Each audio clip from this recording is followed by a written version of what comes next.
Good evening, everybody, and welcome to another edition of the Sports Exchange. My name is Scott Morganroth, the Motor City Madmouth. Pleased to be joined by George Eichhorn and Oh, Smoking Jeremy B, who's dealing with some fleet issues back up in upstate Michigan. Well, we're glad you made it here safely, Jeremy. That's all that yeah. matters. When you work an hour from home and it takes you almost an hour and a half, that's fun. I got bad weather. To me, there's no innocent way to go ahead and describe that. So, just give everybody an overview of what we're talking about here. Okay, with that it'll be our Daytona 500 special. Candy Ebling and I will be going there tomorrow night. Great American race. Always something I wanted to do. And now we'll have an opportunity to do that. We were just there a couple of weeks ago covering the Rolex 24. We didn't notice with my cap. So, with that said, I'm going to go over some basic things here. The Daytona 500 qualifying results. Alex Bowman wins the pole for the Great American Race a third time. Bowman becomes the seventh driver in history to win the Daytona 500 pole at least three times. Now, I'm going to go over a lot of facts, so hang with me, folks. Okay. Alex Bowman won the pole for the 65th running of the Daytona 500 on Wednesday night, posting a lap of 181.866 miles per hour in the final round of qualifying to win his third Daytona 500 pole and the fourth of his career overall. Bowman was also the Daytona 500 pole winner in 2018 and 2021, and this also marks his record-setting sixth consecutive front row start in this race. A couple more facts, and then we'll get to some commentary. Bowman becomes the seventh driver in NASCAR history to win the Daytona 500 pole at least three times, joining fellow three-peat pole winners Fireball Roberts from 61 to 63, Ken Schrader 88 to 90, and Dale Jarrett 95, 2000, 2005. Buddy Baker, Cal Yarbrough, and Bill Elliott all hold the overall record at four apiece. And that isn't good enough. We'll give you some more information, folks. Okay. Despite a valiant effort by the Stewart Haas Racing's Chase Briscoe, who held the pole for much of round one before fading to sixth in round two, time trial qualifying saw Hendrick Motorsports once again sweep the front row for the Daytona 500. And with Kyle Larson qualifying second at 181.057, Bowman's pole is the 16th Daytona 500 pole for Hendrick Motorsports and the eighth time in company history that they have swept from pole. A few more nuggets, then we go to the crew. Okay. Besides Bowman and his Hendrick team, the two most satisfied drivers in Daytona were former Hendrick champion and one of the biggest in action sports, Jimmie Johnson, and Travis Pastrana were the fastest of the two open non-chartered cars, clocking in at 23rd and 25th, respectively, to guarantee themselves a spot in the Daytona 500 field on their qualifying field. So, and a few other things worth noting. Okay, while Johnson will make his first Cup start since the end of the 2020 season, the Daytona 500 will mark Pastrana's NASCAR Cup Series debut and fulfill a lifelong dream of his, as he discussed at CBS Sports in the lead up to the Daytona 500. Pastrana was exuberant as he emerged from his car on pit road, exhaling in celebration before sharing a congratulatory embrace with Johnson. A couple more things, then I go to George and I go to Jeremy. While Johnson and Pastrana have locked into the Daytona 500, four drivers will still have to race their way into the Daytona 500 through Thursday night. Dual qualifying races. Zane Smith qualify if he is the top opening driver in his duel, or he can lock in on his qualifying speed if he either Johnson or Pastrana are the top finishing driver. Austin Hill can qualify through the same scenarios, or if Pastrana and Zane Smith are the top open finishers in their duels, Chandler Smith and Connor Daly must race their way into the Daytona 500 after both drivers had mechanical issues in qualifying. So, with that said, George, a lot to digest. That's a lot to digest, Scott. Yeah. It looks like this is the diamond anniversary, 75 years for NASCAR. I tell you what, I think it's their final year with Fox and NBC too. So it's going to be an interesting race and an interesting year. That's for darn sure. And Daytona never one to rest on its laurels if you're racing in that race, man, because you can be passed.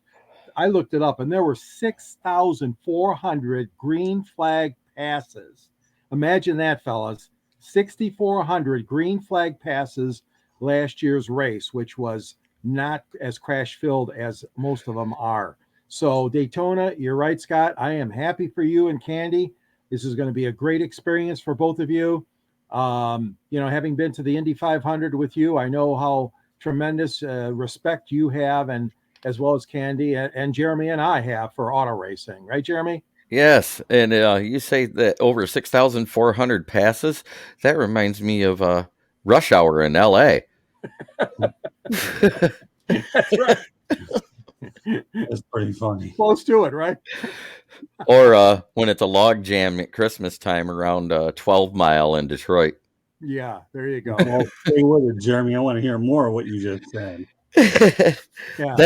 That being said, the Daytona 500 has such a rich history. We've seen so many great champions come out of there from back when it was actually on the beach. And it was moonshiners getting together to race to see who had the fastest car on the sand. And those guys, that's where the original idea of the mud and sand terrain tires come. They had the tires made just for traction on the rear tires, like you see on the sand rail dragsters now. That's amazing. Yeah, that's so to go from racing on sand in a circle, and it was nowhere near as big as it is now. I mean, I think it was a 1 mile track that they did on the beach, because back then the beach was a lot bigger. It wasn't eroded away like it is now. So 500 laps. If anybody, that's what they did. Daytona Beach, you can drive your vehicles on. I should point out, folks, that the Sports Exchange can be heard on iHeartRadio, Apple, Spotify, Google, or wherever you get your podcasts. So please hit the red subscribe button for South Florida Tribune. We're striving for 1,000 subscribers. Everyone helps. Thank you very much in advance. So with that said, let's break down the particulars. And yes, Jeremy, what did I forget?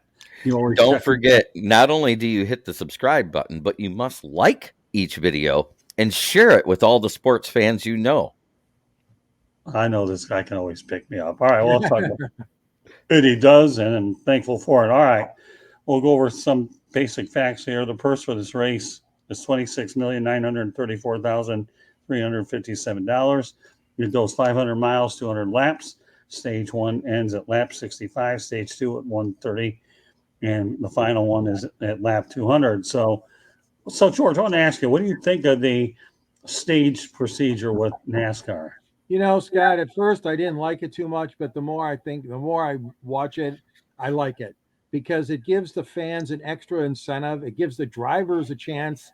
Also, if you're not doing too well and you need a little adjustment, I mean, obviously everybody gets reset for the next stage, and you don't get any of your accomplishments wiped out. I'm not saying that, but it just gives a more exciting finish, I believe, to the entire race when you take 3 separate races almost in one. And plus it gives a little break. Everybody needs a little break to catch their breath, or to run and get a Coke or a beer at the stadium, at the Speedway, or at home. It gives a chance for a little analysis on Fox or NBC, of course, the guys up in the booth.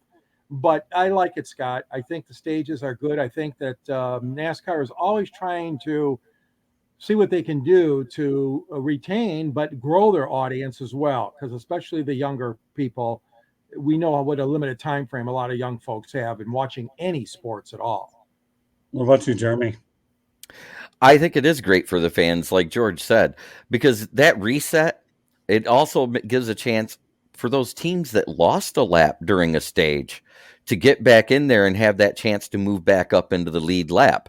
Not saying that they'll win, but they're paid out by where they finish. Nobody wants to be the lap down or 2 laps down. Yeah, it's taken me a while to get used to it, but like anything else, whether it's a rule change in baseball, football, you see it enough times and you don't have a problem with it. All right, this race is the 75th diamond anniversary for the NASCAR Cup Series. George, My goodness, it's pretty. Oh man, we were talking before the show started, Scott. Remember the three of us and Richard Petty and Cale Yarbrough and Benny Parsons and the list goes just on and on and on. 75 years is a hell of a long time, but again, that's less time than the NFL. That's less time than Major League Baseball, but that's okay. NASCAR has had, pardon the expression, a checkered past. Right. I mean, some years have been good, some have been bad. Of course, Right. we all know the terrible death of Dale Earnhardt Sr. Right. And, other guys that have died, especially when the safety features were just not as good as they are today. And so there's been a lot of tragedy around. But I tell you what, I've never been to Daytona, Scott, but and Jeremy knows I've been to Michigan International Speedway. They do a hell of a fine job. It's unfortunate they're down to just one weekend. I should say, not one race, but one weekend. And that's unfortunate. Maybe someday that would get back to 2 NASCAR races in June and August, but they're down to just the one in August. So the times I've been, I've really enjoyed it. And I think salute to them. I mean, 75 years, it's a hell of a long streak and it's a great product. I hate that they're reducing a super speedway to one race per division is what I'm getting at. Right. Because the non-restrictor play racing at a super speedway is so much more fun than watching them run at 80 to 120 miles an hour in a half-mile circle. Yeah, well, I can tell you right now, Daytona's unbelievable. I enjoy the Indianapolis Motor Speedway, but boy, the more I come to this place, the more I really, really like it. I still am proud of the Rolex 24. That's why I wear this hat. Let's talk about a few more of the greats that have won in Daytona. You've got Jimmie Johnson. You've got Dale Earnhardt Sr. and Jr. And I can't imagine what it would be like to finish the race. Jeff Gordon. Let's not forget the great Jeff Gordon. Jeff Gordon, Sterling Marlin. Well, Michael Waltrip's done well there, Michael too. Waltrip, Yeah. Bill Elliott. Bill Elliott was the first one to break the 200 mile per hour at Daytona. Yeah, you know what? I was over in Arizona when Dale Earnhardt was fatally injured, and it was too bad. Didn't Junior win that race too? No, actually, I believe it was Michael Waltrip.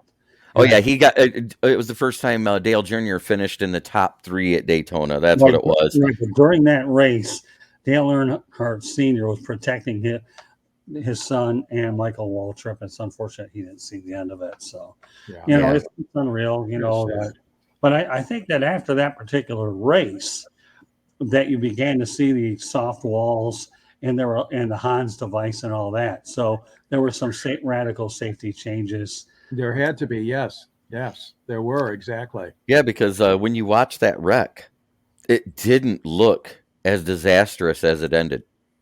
We have seen lots of wrecks that were way worse than that and never seen a death in NASCAR. Right. And that was just, it blew my mind. Yeah. All right, everybody, just so you know, coming up after the Sports Exchange, we have Inside the Pigskin. So I hope you can join us for that. There are a few other things I want to get to tonight. Daytona 500 pole, our first starting position, winning 0% of 14.06%, produces more winners, 9 than any other position. So that's a pretty startling, interesting statistic, George. So the 14th? Hey, that's okay. You said 14th position? Through what? The Daytona 500 pole, or first starting position, winning percentage of 14.06% produces. Percentage. Oh, okay, Yeah. percentage. Yeah, Okay. the guys I thought you were saying that makes sense. That makes sense. And I think it's 9 through 20 has produced the most winners, right? I believe so. I'm just going by some of the research that I have. Because if you think about it, Dale Earnhardt never wanted to win the pole. Right. He would always run in that top 10 to 20. But he'd finish first there a lot. Yeah. Oh gosh, did he ever? I mean, don't forget there's a nice sizable bonus when you're the pole sitter as well. Let's not. Oh yeah, let's not lose sight of that. So yeah, there's guys that want that because they want that bonus money. Right. But if you look at 99.9% of them that win it, they don't win the pole. They don't win the race. In the 80. Wait, let me do the math. 85.4% of the time. Yeah, yeah. Well, just according to the score, I want to put these names out there, and I don't mind giving some sources here, but they say past champions, future Hall of Famers, and young drivers want to add Harley J. Earl Trophy to their resumes, but there are just 7 active drivers captured the checkered flag at the Great American Race. Now, I'm just going to mention 4 drivers as we move along here. Ryan Blaney, and win at the Daytona 500 is beginning to feel inevitable for him. And then we have Chase Elliott, the sport's most popular driver, has 2 wins at Talladega and a victory at the Super Speedway at Atlanta, but has yet to break through at Daytona. We'll see if that changes. A couple other names worth bringing out there. Bubba Wallace, the driver of the number 23 Toyota, has emerged as one of the most consistent threats on super speedways in recent years. And the last one worth mentioning is Ryan Preece. Not many drivers getting second chance in the Cup Series and even get one fewer, better equipment. But Tony Stewart pushed for Preece to usurp Cole Custer in the number 24 Haas Racing Ford. So it's time for Preece to make the most of his opportunity. Some names worth watching over the weekend. All right, George. Well, yeah, that, and again, that happens in a lot of sports, guys that never got to the World Series, guys that never got to the Super Bowl. I think that out of all those 4 guys, I would think Chase Elliott would probably be my, if there's a favorite of mine to break that jinx and to get into the winner's circle. I mean, he's got a great team. He's got a great ownership group, and he's on a great first class A1 team. I think that unfortunately, like you were reading the names off, Bubba, I mean, I'd love to see Bubba win. That'd be a great story, and don't get me wrong, I would be wonderful if he did also. But out of those names, I guess I would say my biggest surprise is Chase Elliott. But again, it's one of those things where sometimes you just got to wait in your career. And some guys never made it into winner's circle, victory lane at the Daytona 500. So I don't know. It's bound to happen in most of their careers if they're really, really good. But sometimes it gets by them. Oh yeah, man. I haven't. It's been a rough day. That's all I can say. It's all right, I got some things going on. Okay. Sorry, I missed part of the question and. Go ahead, George. Let them again. Yeah, we were just talking about guys in their careers, Jeremy. Like Scott had mentioned 4 or 5 names that never been able to win the big one. At Daytona. Oh yeah, I mean, and they've won plenty of the smaller races. You know what I'm saying? And they end up in the chase, but they don't end up a champion overall. There's a lot of things that go to that. There's car issues. There's everything. And then what if you get wiped out? Some of those guys have been of those do not finishes. Exactly. And you're absolutely right. When there's an accident or something, you guys have seen that so many times where a favorite or co-favorite, is wiped out, and your chances are gone if the car can't, continue.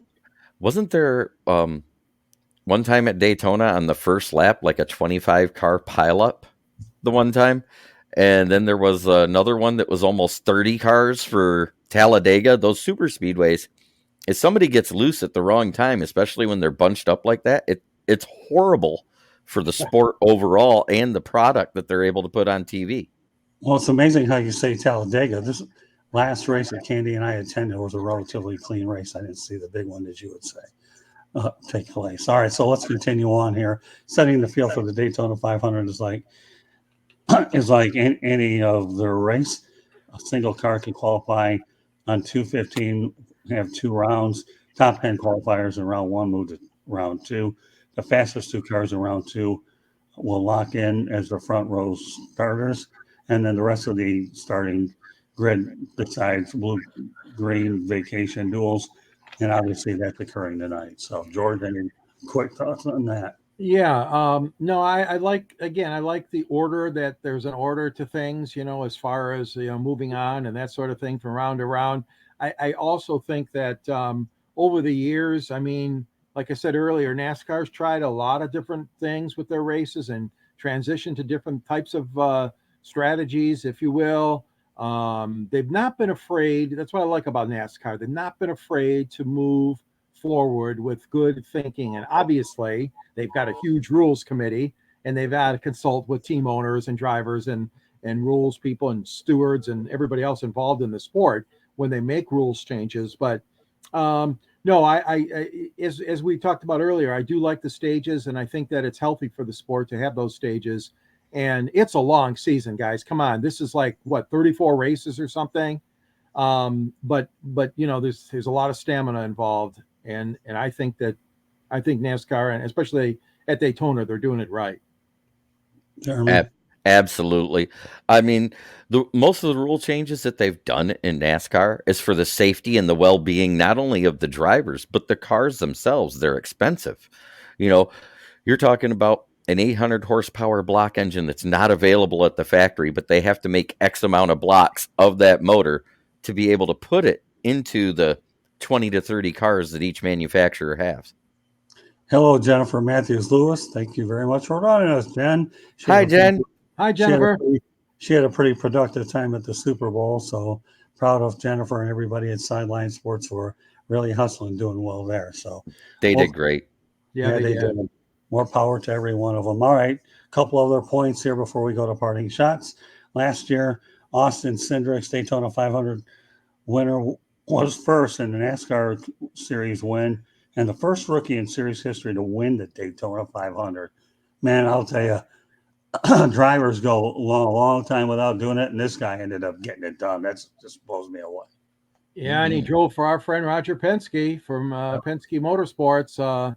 And Roger's got a NASCAR team. As we know, he's heavily involved in IndyCar. But Roger is, back again with his NASCAR team. Very competitive sport.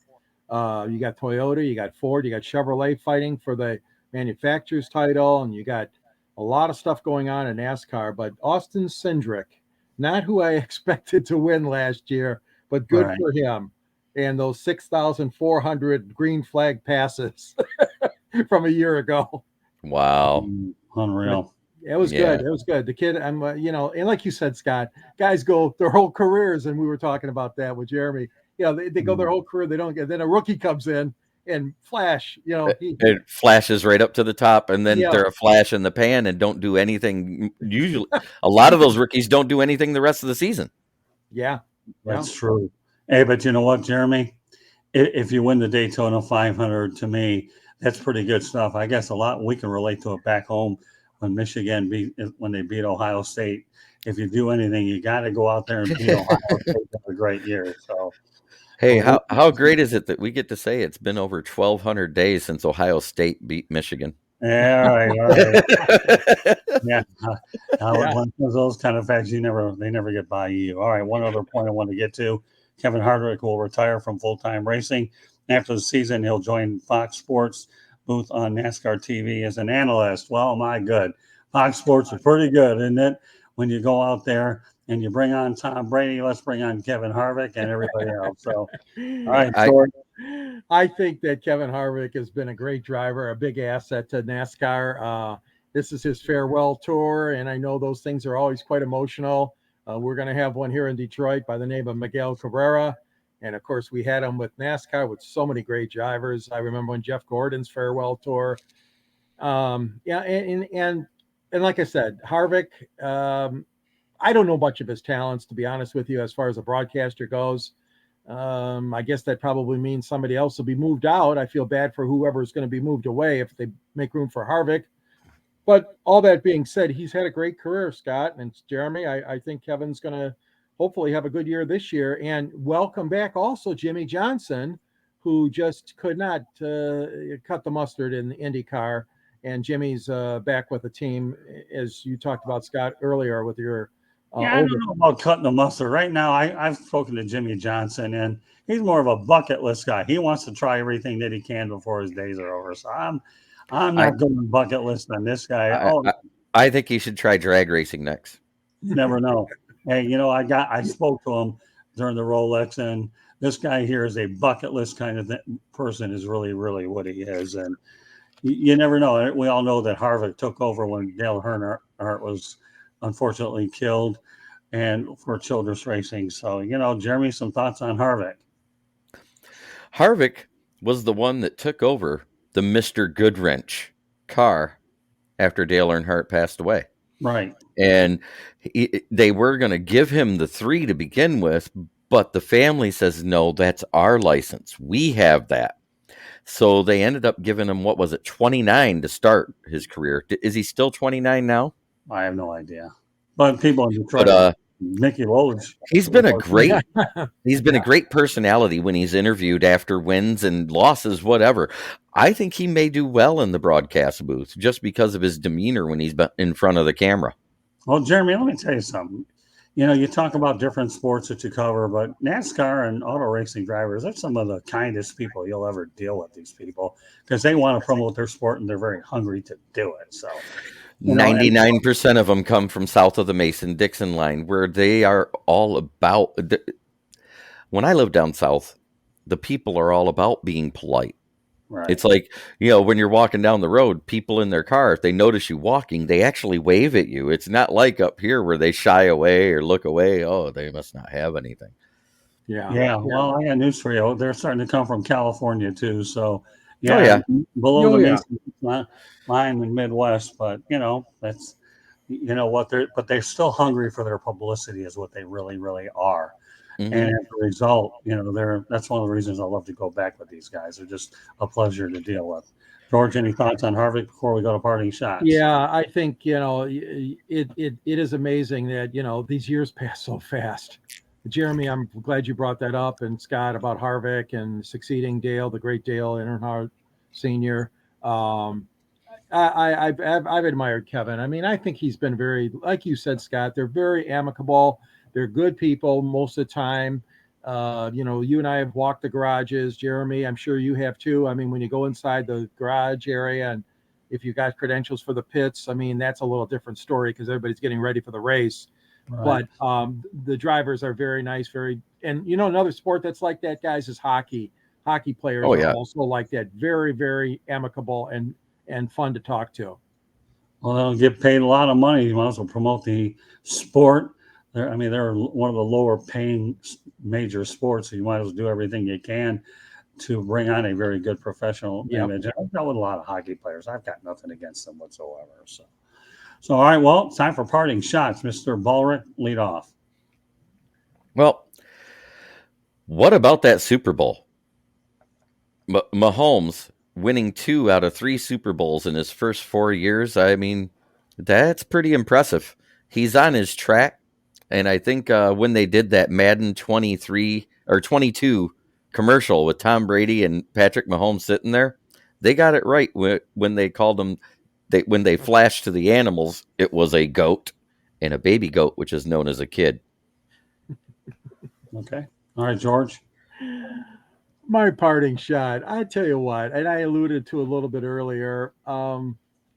Michigan International Speedway is too much of a jewel to be silent for so much of the year, okay? And I know it's extremely costly and extremely involved, but I also know that NASCAR owns and operates most of these tracks themselves. That being said, there's no reason why Michigan cannot. Now, they had more stands at one time, and they took down stands because they couldn't fill them. But the fact that IndyCar stripped away the Michigan 500, whatever it was called back in the day, back in the day it was only a 200-mile race when you look back at the IndyCar race. But to take away our second NASCAR race weekend, no. We're the automotive capital of the world, the state of Michigan and greater Detroit. And my 2 cents would say somehow take a look at that schedule. And I know a lot of cities are vying for these races. But Detroit and Michigan, let's get back in the groove and get a second race. Oh, yeah. No debate there. I love MIS, first track I actually worked out of with you, and they should have to. All right, last Thursday we did a show with Ted Dawson, the former LA Sports broadcaster. So now he brought on something that they didn't have any local presence in terms of a broadcaster in Boise, Idaho. Well, guess what? This one will shock you, okay? Uh-oh. At noon on March 21st, 1949, WTVJ started broadcasting common sportscasters, here in South Florida. Some of the broadcasters that have gone through WTVJ include Kerry Ross, who's married to Dave Dombrowski, Chris Myers, Tony Segreto, Roy Firestone, and of course, to me, it was just, you had a lot of iconic people over there. On Sunday night, Ruthie Polinsky, who's born in Ann Arbor, went to the University of Michigan, will do the final sportscast at 11 p.m. There will be no local sports anymore. Local TV sports in a major market has become obsolete. In a major sports market, sports will only appear in the newscast when relevant and done by the anchors. Polinsky is the last of the 4 sports anchors remaining over at WTVJ, which is the NBC affiliate. Unbelievable. That it just goes to show you that unfortunately local sports is devalued in a lot of major markets, and we all know it happens to be a money thing, but to me it's sad. Now I know Ruthie, she's a very talented young lady. She'll get a job somewhere else, and they offered her another contract, but she said, nah, it's okay, I'll look for other options. So when Ted Dawson brought it up, here we go, deja vu. Yes. But this one in a major market. Bernie Rosen was a guy who I met over with the Miami Hurricanes and the Dolphins, and he mentored a lot of people there. So, it's sad to see the way this industry has really turned out. And, it's when local sports is being laid down to about 1 or 2 minutes, that's just completely unfortunate. So with that said, I'll go over our information, then I'll let George and Jeremy go ahead over there. So I just want to let everybody know that the Sports Exchange can be heard on iHeartRadio, Apple, Spotify, Google, or wherever you get your podcast. So if you're on the road, whether you're walking, subway, whatever, that's how you can do it. Also, please hit the red subscribe button on YouTube, South Florida Tribune. We're striving for 8,000 subscribers. And yes, as Jeremy reminds me, go ahead and hit the like button and share it with your friends. Don't worry, Jeremy. I do get it after enough repetition with you. And I love it when you grill me in to make sure we get that. With that said, I'll segue to Mr. Jeremy. Go ahead. Well, you can find me on the SouthFloridaTribune.com under the Motor City Tribune heading with the list of authors with great guys like George Eichhorn and Scott Morganroth himself. You also can find me on Kneecap Biting with Smoke and Jeremy B, where I do an every other Wednesday during the off-season NFL Roundtable Talks, and on Fridays, my Lions Fan Cave Chat. Then you can also find me here on South Florida Tribune on whatever show he wants to put me on. And also, I should give my Twitter information. If you're watching the broadcast, you can follow us on Twitter at Tribune South, or emails www.southfloridatribune.com. That's a website. The email is southfloridatribune@gmail.com. And kudos to Candy Ebling, who does an unbelievable job with every aspect of what we do, because without her, we'd have difficulties. And last but not least, Mr. George Eichhorn has a book to talk about. Go ahead. The floor is yours, George. Detroit Sports Broadcasters on the Air. It's available for the low price of $19.99 at most locations. And there's a link to it on the website for the South Florida Tribune and the Motor City Tribune. As Jeremy mentioned, I'm a writer there as well. And you'll see a tagline at the end of my column. It was a fun thing writing this book. The couple guys that I think about, there's a picture in here, Bob Sherman. Bob Sherman was a fixture at Michigan International Speedway. He was the track announcer for a long, long time. And there's another guy that I can't forget, and his name is Vito LaPiccolo. And Vito had his own Motor City Motorsports show. Chris McClure is another one from Metro Detroit who loved auto racing. And I know you did too, Scott. And Scott, it's great having you in the book too, with Muhammad Ali and Jimmy Connors. And I can be reached at Twitter as well, at SandGSports99, or gicorn@yahoo.com. You can read me in the pages of the Downtown Monitor. And it's great being on the show again. Thanks for having me. Well, George, you're a fixture. Then again, you have been with me for 43 years. And Jeremy, you're a fixture anyway. So sleet, snow, or whatever, this guy made it, and I'm proud of him for getting it done. So I did better than FedEx.